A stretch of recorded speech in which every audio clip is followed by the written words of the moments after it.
Twitch have recently expanded the range of content categories that they accept. So I guess traditionally Twitch, as the name suggests from the gaming Twitch, is a place for live streamers, and it's become really popular for people to do live streams on the internet, and mainly for gaming. But other categories have kind of popped up over time, and Twitch, as a company, a subsidiary of Amazon, by the way, Amazon bought them a few years ago, they have now introduced other categories and they've become very popular. So as of 2017, 2018, there's more creative type categories on Twitch that allow people to upload and stream content. And you know, that's something, I keep hearing that name every so often. Because it was mainly gaming focused, it wasn't really something for me, but fact of the matter is there is a huge potential audience sitting there and they don't know about me. So I was thinking, I have this huge catalog of content that is very popular on YouTube, and I've already been uploading kind of side by side every so often my content not only to YouTube but also to Vimeo. And I did that because I use Vimeo very differently than YouTube. So YouTube is something that is good for people who want to watch it because that's where the audience is. But for downloading original video files, YouTube isn't really good. I mean, it allows you to download a video that you've previously uploaded, but the quality is, well, it's a transcoded file at the end of the day.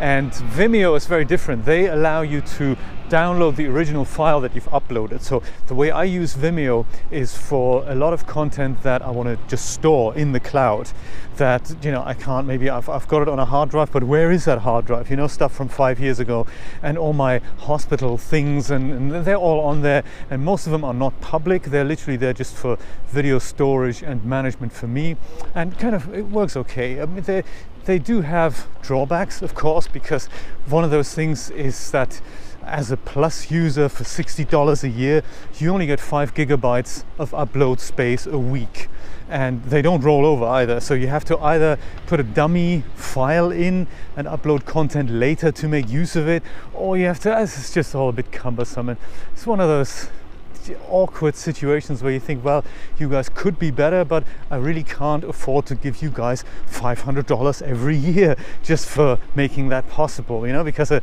hard drive at Best Buy costs me less than $100, and it does the job just as well. And one of those situations where I'm thinking, yeah, I do it because it's good for video storage, not so much for audience. So I do get some views on Vimeo, but I don't really get anywhere near. It's about 1% of what I'm getting on YouTube.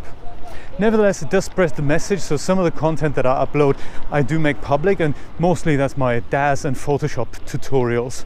And I've discovered Twitch now, and even though I'm not an avid gamer, it may have benefits there. So I've researched that you can indeed upload videos there as well, categorize them, put them into playlists. They're called collections on Twitch. And I was thinking, well, maybe that's another opportunity to get the message out, you know, spread the word. And yeah, that's something I've been investigating. And as of this morning, I've started uploading some of my backlog, some of the more recent videos, to Twitch. They don't have a scheduling feature as such. I'd love it if I could just make one video available every day. It's kind of an ongoing series, but I don't think Twitch allows that automatically. So I think I can do this by going in and once a video is processed, just publish one video every day, or I could just not care and make them all available at the same time. Like, you know, the DAZ Studio 101 series, for example. I'm thinking about that. So that's something I've been researching and secretly working on. I've tried some live streaming tests on there as well, on their platform, and they are actually very, very good. So as soon as you stream something, their platform records it, and the video file is then downloadable and editable on your own desktop. They even allow you to push it straight from their server to YouTube, so that's very convenient and it works very fast. So literally click a button and boom, the file is on YouTube, and YouTube is already processing it. So that's very, very cool. I'll see where that's going in the future. So one of the things I'm thinking of is that I'm always a little bit paranoid, you know. YouTube is becoming more and more important to me, but I've also heard horror stories of people whose channels just gradually just get deactivated and then you lose all the content, and I don't really want to lose that, so I always want to have a backup copy, and I do have one at home, of course, on several hard drives at home. But there's always this thing, well, what happens if something happens to those? They are cheap hard drives at the end of the day, anything could happen. So I'm always paranoid. It's always a good idea to back up content that's dear to you in a variety of places, not just one place. So don't put all your eggs in one basket. And you know, it's just something I was thinking about, and then Twitch came to mind, and the more I tested it, the more I liked it, and I thought that's a great way to diversify and just not produce new content just specifically for Twitch. I don't think I have the time or energy to do that, but just like I do with Vimeo, I upload the same files to a potentially different audience, and we'll see where that leads.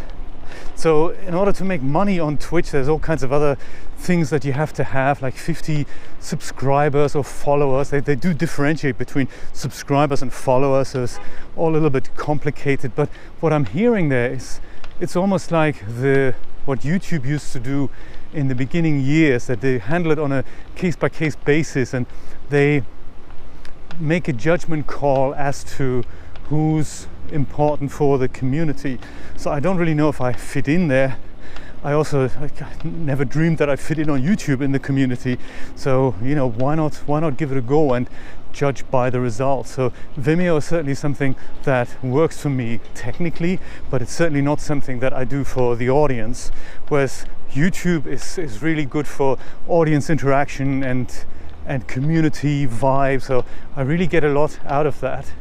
Many people have the same experience with their Facebook projects or their Instagram posts. I never got that, so I never really had a sense of community on Facebook at all. I mean, yes, with my close friends, with my personal friends on my personal profile, definitely yes, I do get that, but that's personal, you know. It's not something for the public eye. But with my Facebook page, the WP Guru page, I don't really get that at all. I mean, I do post anything I do, much like on Twitter. I don't get that on Twitter either.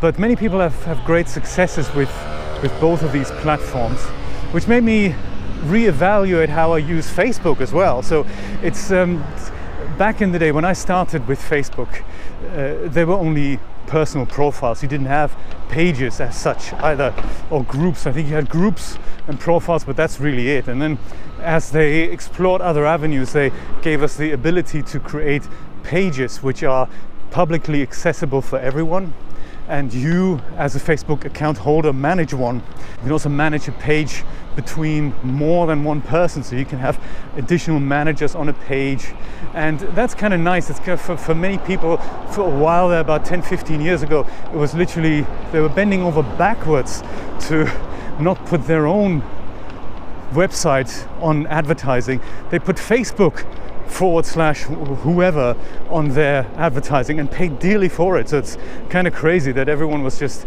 thinking that's where the future income lies. And it's I mean, like, often when money is the only motivating factor, that's just really not such a cool idea. But hey, it's gone away now, and everyone just has their social logos at the bottom of advertising, and one of which is the Facebook logo. It's not the predominant message, you know, don't even buy our product, please visit our Facebook page. Crazy stuff. But hey, that's what companies used to do. Reminds me a little bit of the .com bubble, where people were desperate for ideas and were desperate to give money away. And then of course the year 2000 came, and 99% of those deals were just flushed down the pan. It's one of those things. Anyway, I'm talking about Facebook because with the introduction of pages, there were really no other options other than maintaining a public profile in addition to your personal profile. There were literally no other benefits to it. But over the years, Facebook have added a lot of cool stuff to the Facebook pages functionality, and one of them is that you can now upload videos. I think you can always do that. You could always upload videos, share them on your Facebook page, but you could never do things like live streams or premieres and stuff like that, schedule videos, upload a separate thumbnail and all these things. You could literally just hit upload and then your thumbnail looked like or something, you know, it's crazy, and you could never change that. And finally Facebook have put mechanisms in place that made that happen.